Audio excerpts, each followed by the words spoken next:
So, you've finally done it. You booked the solo trip to Italy, ready for your big eat, pray, love moment, minus the tears. My plane landed in Rome and I stepped out feeling like a modern-day adventurer. I was ready for anything. Fanny pack, translation app, and a list of photo spots. The first thing I heard was a chorus of ciao from everyone: barista, taxi driver, little old lady. I spent the day beaming, waving, and ciao-ing everyone I passed. At my hotel, the clerk smiled. "Signora, you know ciao is also for goodbye." My world tilted. I'd spent 10 hours greeting and dismissing people in the same breath. And honestly, that's so much better. So my advice, embrace the awkward. Lean into the confusion. You're just another character in the beautiful, chaotic comedy that is traveling through Italy. Venice, the city of canals, gondolas, and getting hopelessly lost every 5 minutes. Determined to be authentic, I ditched my phone and let intuition guide me, straight to a dead end where a cat judged me from a windowsill. I circled the same souvenir shop 3 times. The shopkeeper waved, "Welcome back, my lost American friend." Next, the gondola ride. I expected serenades. Instead, my gondolier argued about soccer on his phone. I floated through Venice to the soundtrack of angry Italian sports commentary. The beauty of Venice? Even the tourist traps have charm. You overpay for a Bellini, buy a mask you'll never wear, and it all feels magical. My biggest mishap: a pigeon snatched my pizza in Piazza San Marco, earning applause from onlookers. Venice taught me to surrender. You can't conquer the city, you just have to let it happen to you. Get lost. It's not a bug, it's a feature. You'll stumble upon a tiny bakery or a quiet courtyard that isn't in any guidebook. The real Venice is found by putting away the map. Just be prepared to share your lunch with the local wildlife. They're part of the experience too, and they are very, very fast. The clowns, however, you can definitely skip. Rome is a giant open-air museum where people also happen to live. You turn a corner, bam, there's the Pantheon. My first stop, the Colosseum. A gladiator offered a photo for 20 euros. I declined and set off on a new quest, the perfect gelato. I had gelato for breakfast, snacks, and as a dinner appetizer. I found a tiny gelateria near the Trevi Fountain. The pistachio tasted like real pistachios. But Rome isn't just ruins and treats. One afternoon I sat in Piazza Navona, espresso in hand, when a pigeon landed next to me. Not just any pigeon, a Roman pigeon radiating gravitas. Rome is a whirlwind of beauty and absurdity. The city is chaos and wonder all at once. That's the real magic of Rome. Every guide says you must toss a coin into the Trevi Fountain. 1 coin for a return to Rome, 2 for love, 3 for marriage. As a solo traveler, I just wanted to come back for more gelato. I bought a cheap souvenir coin, made my way through the selfie crowd, and prepared for my big moment. I made a wish, tossed the coin, and missed the fountain entirely, hitting a German tourist on the head. There was a surprised ouch and a collective gasp. My coin clattered onto the pavement. I mumbled apologies in English and bad Italian. The man stared, then laughed. His wife laughed. Soon everyone was laughing at my epic failure. The prophecy was broken. Maybe I was cursed to never return or to marry the man I'd just beaned. But this became my favorite story from Rome. The perfect picture postcard moment was replaced by something far more human. I never got my coin in the fountain, but as I left Rome, my taxi driver handed me a small Roman coin. For good luck, so you come back. Maybe the prophecy works in mysterious ways, or maybe Italian hospitality is the real magic. Florence, the heart of the Renaissance, where every street feels like a museum. I arrived ready to be cultured. See David, get lost in the Uffizi, maybe buy a leather jacket. Michelangelo's David? Magnificent. Also surrounded by people trying to sneak photos. After my artistic soul was nourished, my stomach demanded attention. Florence is famous for panini, so I found a rustic shop and ordered what I thought was a classic.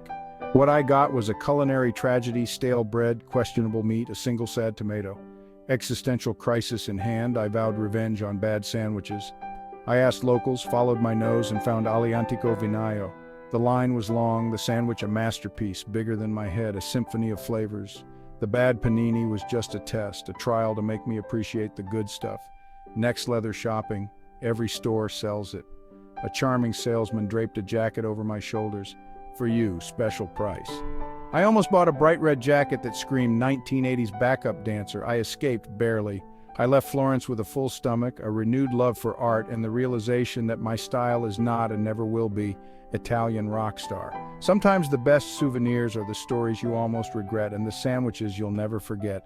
Florence. Come for the art, stay for the redemption arc. After Rome and Florence, I took a train to Siena, a medieval city frozen in time, famous for the paleo horse race. The city is divided into 17 contrade, each with its own flag and fierce pride. Wandering through the Tortoise Contrada, I stumbled upon a stable. An old man, Giorgio, beckoned me in. He spoke no English. My Italian was tragic. We communicated with gestures and single words. Giorgio told me about the Palio and his Contrada's horse. I understood maybe 20%, but nodded like I was absorbing ancient wisdom. At one point, Giorgio gestured at the horse, then at me. I interpreted, "This horse is a champion, and so are you." I felt proud until later when I translated his words. "This horse is very gassy, and you are standing in a bad spot." The mystical connection vanished, but the memory was even funnier. Siena is full of these charming, confusing encounters. The real magic is in the little moments with its people. It's a city that whispers. If you listen closely and stand upwind, you'll hear stories you'll never forget. Sometimes, the best travel experiences are the ones you don't fully understand. Before Italy, I thought happy hour was just cheap wings and watery beer. Then I discovered aperitivo, a sacred ritual, not just a pre-dinner drink. Around 6 p.m., cafes lay out a spread of snacks. Buy one drink, get a buffet. It's the greatest system ever invented. My first aperitivo, a Negroni and a buffet table loaded with food. I timidly took a few olives. The bartender laughed. "Take more!" I'd found a loophole in the universe. Delicious cocktail, substantial snack, one price. This was my new religion. From then on, my daily pilgrimage, 6 p.m., find the best aperitivo spot. In Rome, the snacks were gourmet. In Siena, the cheese was the best I've ever tasted. Aperitivo is more than food and drink. It's the art of slowing down. Italy taught me the importance of the pause. That hour before dinner is a celebration of transition. It's not about getting drunk. It's about whetting your appetite for food and for life. I may not have found enlightenment in a monastery, but I found peace at a tiny table with a Negroni in hand. Sometimes the best spiritual awakening is a really good snack, and that's pretty close. Let's be honest, a trip to Italy is just an excuse to eat an obscene amount of carbs. I arrived with a checklist: carbonara in Rome, pesto in Genoa, pizza in Naples. I was a man on a mission. My attempt at cooking Italian food, disaster: watery sauce, mushy pasta.